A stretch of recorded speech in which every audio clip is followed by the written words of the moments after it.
بسم اللہ الرحمن الرحیم۔ السلام علیکم معزز ناظرین۔ ناظرین کرام، 20 جمادی الاول 857 ہجری بمطابق 29 مئی 1453 عیسوی کی رات ترکوں نے تسبیح و تحلیل میں گزاری اور فریضہ فجر ادا کرنے کے بعد حملہ شروع ہوا۔ حملہ مختلف سمتوں میں ہو رہا تھا، لیکن سب سے زیادہ زور اس حصے پر تھا جو دروازہ سینٹ رومانس کے قریب تھا۔ وہاں کی دیوار ترکی توپوں کی گولہ باری سے بہت کچھ مجروح ہو چکی تھی۔ عثمانی اور یونانی سپاہیوں کی تعداد میں کوئی مناسبت نہ تھی، لیکن دوپہر سے پہلے انتہائی کوشش اور فتح کی پوری امید کے باوجود عثمانی فوج کا ایک سپاہی بھی شہر میں داخل نہ ہو سکا۔ ناظرین کرام، قسطنطین اور اس کے ساتھیوں نے اس روز حیرت انگیز شجاعت کا ثبوت دیا اور ترکوں کی باڑ کو بے حد پامردی سے روکتے رہے۔ لیکن محمد بھی عزم و استقلال کا مجسمہ تھا۔ وہ ابتدائی ناکامیوں سے متاثر نہ ہوا اور اب خود اپنے ینیچری دستوں کو لے کر آگے بڑھا۔ ناظرین کرام، یونانی اس وقت تک بالکل خستہ ہو چکے تھے۔ ان میں اس تازہ حملے کی تاب نہ تھی۔ اس درمیان میں جسٹیانی، جو گویا مدافعت کی روح تھا، ایک کاری زخم لگا، جس سے وہ کچھ ایسا خائف ہوا کہ جنگ سے بالکل کنارہ کش ہو گیا۔ ایسے نازک وقت میں جب محمد اپنی پوری قوت کے ساتھ حملہ کر رہا تھا، جسٹیانی کا اپنے ساتھیوں کو چھوڑ کر چلے جانا گویا شہر کو دشمن کے سپرد کر دینا تھا۔ لیکن قسطنطین کے شدید اصرار کے باوجود وہ کچھ دیر بھی نہ ٹھہرا اور فوراً بندرگاہ میں چلا گیا۔ اس کے ہٹتے ہی عیسائیوں میں کمزوری کے آثار نمایاں ہونے لگے۔ قسطنطین نے خود موقع پر پہنچ کر کمان اپنے ہاتھ میں لی، مگر ینیچری کا حملہ اتنا سخت تھا کہ شہنشاہ اور اس کے بہادر سپاہیوں کی جانبازی زیادہ دیر تک مقابلہ نہ کر سکی۔ ناظرین کرام، ینیچری کا سردار آغا حسن اپنے 30 ہمراہیوں کے ساتھ دیوار پر چڑھ گیا اور اگرچہ حسن اور اس کے 18 ساتھی فوراً مار کر گرا دیے گئے تھے، مگر باقی سب کامیاب ہوئے اور اس کے بعد ہی ترکی دستے بھی یکے بعد دیگرے پہنچتے گئے۔ یونانیوں کے لیے اب کوئی امید باقی نہ رہی۔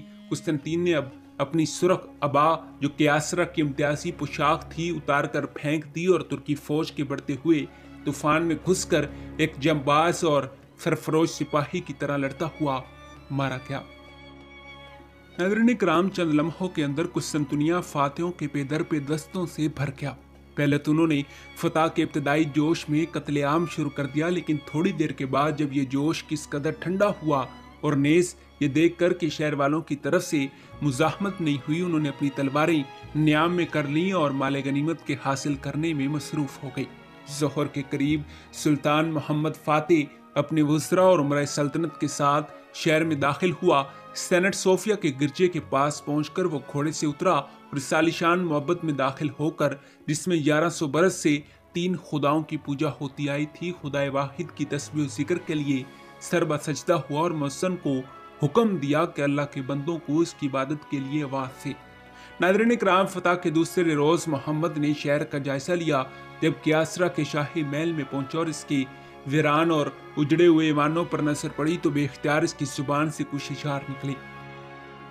ناظرین کرام، قسطنطنیہ میں داخل ہونے کے بعد ترکوں نے جو کچھ کیا وہ تاریخ کا کوئی غیر معمولی واقعہ نہ تھا۔ قرون وسطیٰ کے دستور جنگ میں مفتوحین کی جان و مال تمام تر فاتح کی ملک ہوتی تھی، جس پر اسے ہر طرح کا اختیار حاصل ہوتا تھا۔ یورپ کی سلطنتوں نے اس اختیار کے استعمال میں کوئی دقیقہ اٹھا نہیں رکھا اور ظلم و تعدی کی ایسی ہولناک مثالیں پیش کیں جو تخیل میں بھی مشکل سے ملتی ہیں۔ جب کبھی انہوں نے مسلمانوں پر فتح پائی، وہ سب کچھ کر ڈالا جو تاریخ مظالم کے روشن ترین کارناموں میں شمار کیا جا سکتا ہے۔ ناظرین کرام، اس مقابلے میں ترکوں نے قسطنطنیہ میں داخل ہو کر جو کچھ کیا وہ حقیقتاً کوئی اہمیت ہی نہیں رکھتا۔ بلا شبہ شروع میں جو بھی سامنے آیا اس کو قتل کر دیا گیا، لیکن جب انہوں نے دیکھا کہ عیسائیوں نے ہتھیار ڈال دیے ہیں اور مدافعت کی قوت ان میں باقی نہیں رہی تو فوراً اپنی تلواریں نیام میں کر لیں اور مال غنیمت کے جمع کرنے میں مصروف ہو گئی۔ ناظرین کرام، یہ سلسلہ 3 روز تک جاری رہا۔ چوتھے روز سلطان نے امن عام کا اعلان کیا اور سپاہیوں کے ہاتھ دفتن رک گئے۔ اس موقع پر ایورسلے لکھتا ہے کہ گرچہ سلطان اور اس کے سپاہیوں نے بہت سے مظالم کیے اور یونانیوں کی پوری جماعت پر نہایت سخت مصیبت ٹوٹ پڑی، تاہم یہ نہیں کہا جا سکتا کہ فتح قسطنطنیہ کے موقع پر ویسی نفرت انگیز بدمستیوں کا مظاہرہ ہوا جیسی 1204 عیسوی میں دیکھی گئی تھی، جبکہ محاربین صلیبی نے اس پر قبضہ کیا تھا۔ नाज़रीन इकराम, दाखिले के इब्तदाई चंद घंटों के बाद इस मौके पर कोई कत्लेआम नहीं हुआ, आतिशज़नी भी ज़्यादा नहीं हुई। सुल्तान ने गिरजाओं और दूसरी इमारतों को महफूज रखने में पूरी कोशिश की और वो इसमें कामयाब रहा। 1 जून 1453 ईस्वी को सुल्तान ने अमन आम का ऐलान किया और इन तमाम ईसाइयों को जो कुस्तुनतुनिया से भाग गए थे वापसी आने की दावत दी। नाज़रीन इकराम, इसने इनकी जानो माल की हिफाजत का जिम्मा लिया और इन्हें इमादा किया कि आकर अपने पेशों और कारोबार में फिर बदस्तूर मशगूल हो जाएं। इसके बाद इसने यूनानी कलीसिया के बतरीक को असरनो इसके ओहदे पर मामूर किया और कलीसिया की सरपरस्ती खुद कबूल की। एक खास फरमान के जरिए यूनानी बतरीक की साथ मोहतरम करार दी गई। वो और नेस इसके कलीसिया के दूसरे ओहदेदार तमाम टैक्सों से बरी कर दिए गए। नाज़रीन इकराम, इस फरमान के जरिए यूनानियों के निस्फ गिरजे ने वापस कर दिए गए और इनको अपने मस्मी रसूम अदा करने की पूरी आज़ादी दे दी गई। इस फरमान में सुल्तान ने इस अमर की भी इजाज़त दी कि वो अपने कौमी मामलात अपनी मिली अदालतों में तय कर लिया करें। इन अदालतों का सदर कलीसिया के बतरीक जॉर्ज ग्नादियोस को मुकर्रर किया गया, जो खुद यूनानियों का मुंतखब करता था।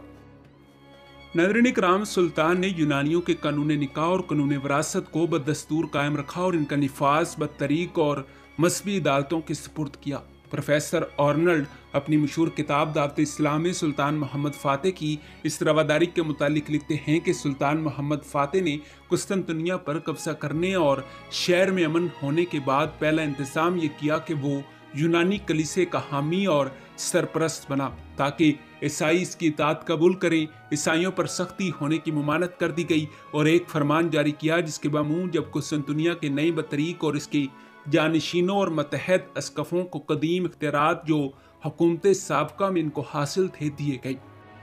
नाज़रीन इकराम, जो जरिए इनकी आमदनी के थे वो बहाल हुए, जिन कवायद से वो मुस्तस्ना थे इनसे बदस्तूर मुस्तस्ना किए गए। ग्नादियोस को जो तुर्कों की फतह के बाद कुस्तुनतुनिया का पहला बतरीक हुआ, सुल्तान ने अपने हाथ से वो असा अनायत फरमाया जो इसके मनसब का निशान था और वह एक खरीता जिसमें 1000 अशरफियाँ थी और एक घोड़ा जिस पर पुरतकल्लफ सामान था। नाज़रीन इकराम, इसको दिया और इजाज़त दी कि वो अपने कदीम समाने जलूस के साथ शहर में सवार होकर दौरा करे।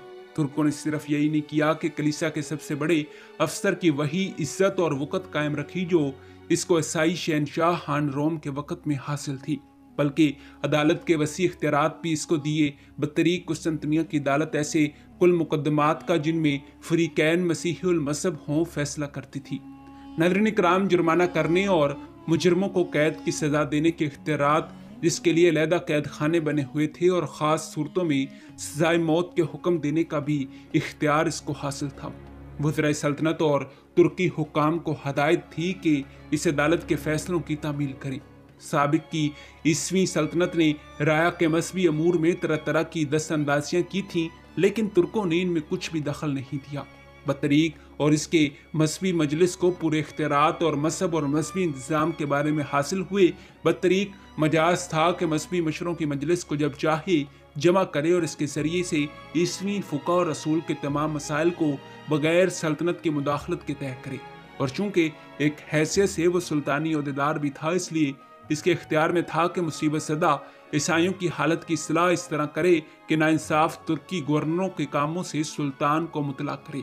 नाज़रीन इकराम, यूनानी अस्कफ जो इस्लाह में थे इनकी भी बहुत इज्जत थी और अदालत के इख्तियारात को इस कदर दिए गए थे कि मौजूदा ज़माने तक उन्होंने अपने इलाकों में ईसाइयों पर तुर्की हकामों की तरह हुकूमत की। नाज़रीन इकराम, लॉर्ड अवर्सले भी तस्लीम करता है कि मोहम्मद की ये अज़ीमुल शान रवादारी सैद की मसीही यूरोपियन हुकूमत की सियासी इखलाकियात से बहुत आगे थी। अहले स्पेन ने इस मुसलमान मोरस यानी बर्बरों को, जिन्होंने अपने गिरफ्तार करने वालों ईसाइयों का मजहब इख्तियार करने से इनकार कर दिया था, इनके मुल्क से निकालते वक्त इनके नमूने पर अमल नहीं किया। यूनानियों या कुस्तुनतुनिया के दूसरे बशिंदों को तरगीब या जबर से मुसलमान बनाने की कोई कोशिश नहीं की गई। जी हाँ नाज़रीन इकराम, यही हमारी आज की वीडियो का मौजू था। उम्मीद है कि आपको वीडियो पसंद आई होगी। मिलते हैं इसी मौजू की अगली किस्त के साथ, तब तक दीजिए इजाज़त। खुदा हाफिज़।